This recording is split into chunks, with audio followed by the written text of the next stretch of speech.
Etsy is rewarding new shops right now. I'm going to show you the proof, and I'm also going to show you how to take advantage of it. If we search up some incredibly popular categories that normally you would not see new shops actually ranking in, for example, teacher shirts. If we scroll through, something that I want you to take a peek at, this listing right here. 58 reviews. This listing, 161 reviews. This listing, 30 reviews. Now, these reviews aren't just for the listing itself, they're for the shop as a whole. And generally, when you see a review count that's on the lower side, it's a sign that that's actually from a new shop or a shop that's just now starting to kind of have its moment and start to get sales on Etsy. Here's another one, 19 reviews. Here's another niche, the Bachelorette niche. Here's a shop, 63 reviews. Here's another one, 43 reviews, 139 reviews here, 154 reviews. And then what's even more interesting, if we look here, here is a seller being highlighted. They've only been on Etsy for 6 months, and they are what is being shown to the people searching and shopping on Etsy. Now, I'm doing this type of research, looking at the search results on Etsy every single day. I'm always peeking at what's working, what's selling, and there's been some shifts that I've been noticing, and this is one of the shifts that I've been seeing that I think you can really capitalize on.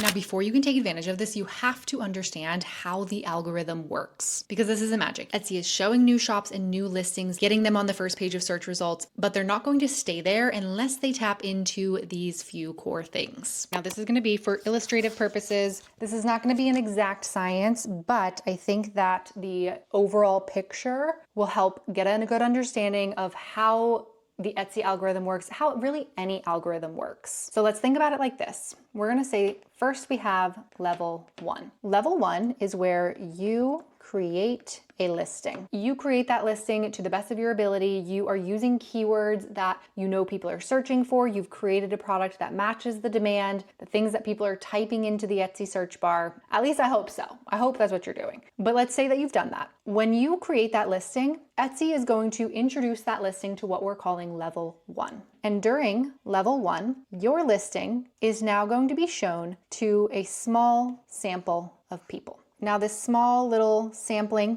of people, here's all the people searching on Etsy. These people are going to be shown your listing because they're typing in the search bar keywords and things that are relevant to your listing and what you've included in your listing. Now, when you did your keyword research, you might have seen that there was 1,000+ people searching for the things that you have in your listing. However, Etsy is not going to show you to all of those people right away. They want to test the waters a little bit. And so that's what this level 1 is all about. Your listing is going to be put through a test, and it is going to be shown to our small little sample of people here. Now, depending on how each of these people interact with your listing is going to determine if it then makes it to what we'll call level 2. There are things that the Etsy algorithm or an algorithm in general are looking for to basically pass that thing on to the next round. We genuinely see this in everything. We see this with Etsy listings. We see this with social media content. We see this with truly anything that involves an algorithm, that the goal is to push it to more and more people. So what does your listing need to do in order to pass the test to get to the next level? What most algorithms are trained to do, and Etsy's specifically, is very simply to keep people on the platform. So when listings keep people on their platform, meaning they're getting more views, more time spent viewing them, clicking through the images, browsing through all of the details of the listing, engaging with the listing,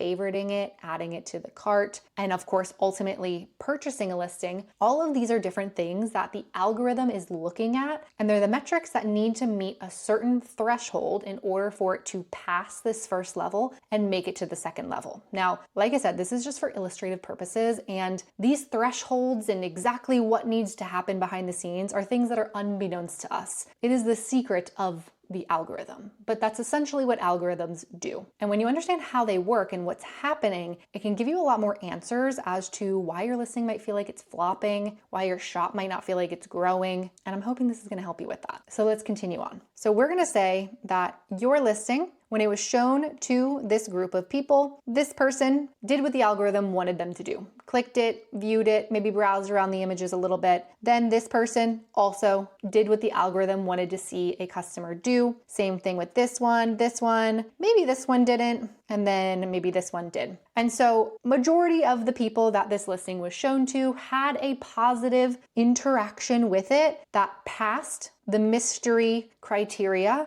that a listing must pass in order to get to level 2. And in level 2, your listing is now going to be shown to another sample of people. But this time, it's going to be more. So it's going to be up-leveled. So now you're going to have tons more people, not everybody yet, but you're getting more people. These people are looking a little crazy, but that's okay. Hopefully you're getting the gist. And it's kind of this evolution that continues to happen from there. The more your listing passes these tests, the more people that Etsy is going to push it and show it to. Now, why does Etsy do this? Because they want to make it hard for you. I'm kidding. Etsy does this because Etsy wins when people stay on the platform. When people stay on the platform, they spend more money on the platform. And when sellers make sales, Etsy makes sales and makes money on top of it. So listings that are keeping people browsing, clicking, engaging, purchasing, those are the listings that are going to continue to level up and continue to grow on the platform. Now, here's how you're going to take advantage. First thing, you are going to make sure that you are using keywords that customers are actually searching for. I like to use eRank and Everbee as my 2 favorite research tools. I'll put links for them both in the description box below. Second, you are going to want to make sure that you have the 5 listing image types. Here are the 5 types of images, and I'm going to link a video up above where I dive deep into what all of these entail. But these images are what keep people on your listing and also help provide any information that a customer would need to know to feel confident in purchasing your item from you. So these basically handle all and any objections that a customer might have. And then number 3, I want you to make sure that your listing is relevant to the keywords that you are using. This is a really common mistake that I see where there's a keyword that looks good on paper. It's got good search volume, it's low competition, but the individual using that keyword is creating a listing that isn't really matching what the person who's typing in that keyword is actually looking for. A good question to ask yourself with the keyword that you are using and your listing is, can you say for sure the person typing in that keyword that you've used in your title, if that individual were to see your listing, can you say without a shadow of a doubt that your listing is what they would want? And it can't be like well, maybe they'll see this and realize that that's what they actually wanted, because then that's not really actually what they wanted. Make sure you're doing your due diligence, your research. Don't be ignorant. Understand what the keywords mean that you are using. All right, now I want to get into a little bit of a different talk here. And so this is going to be maybe what we'll call tough love, Taylor. And so if you are open-minded to me giving some tough love and some feedback, then keep watching. If you are not in a place to receive that type of feedback, then this is your opportunity to click away. I hope you got something out of the video up until this point, but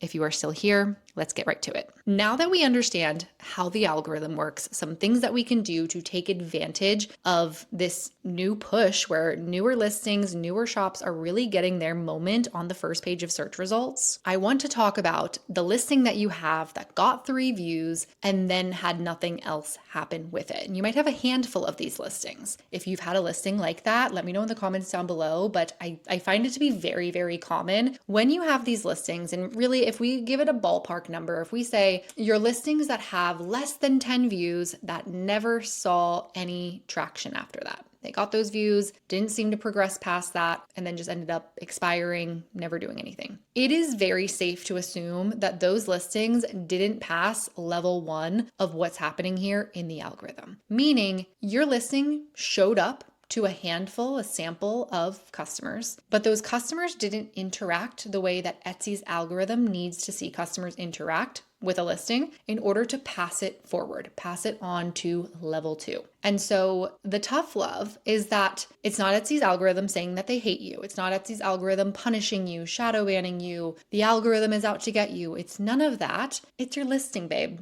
And I want that to be very, very clear because I get messages every single day, emails every single day saying, my listings are good, my designs are good, but I'm getting barely any views and they're not selling. And the statement of my listings are good, my designs are good, those are just feelings. Ultimately, the sampling of customers that get to see your listings, that are typing in the keywords that you've chosen to put onto your listings, those are the people that are ultimately the judge. And if it's not getting past that first level and it's getting shown to more people, if that's not happening, your listing is not good enough. And I say that with love because in order to grow, you have to be able to recognize what's not working. And if you keep doing the same thing and expecting a different result, that's the definition of insanity. And you're going to get discouraged, you're going to get burnt out, and you're going to quit.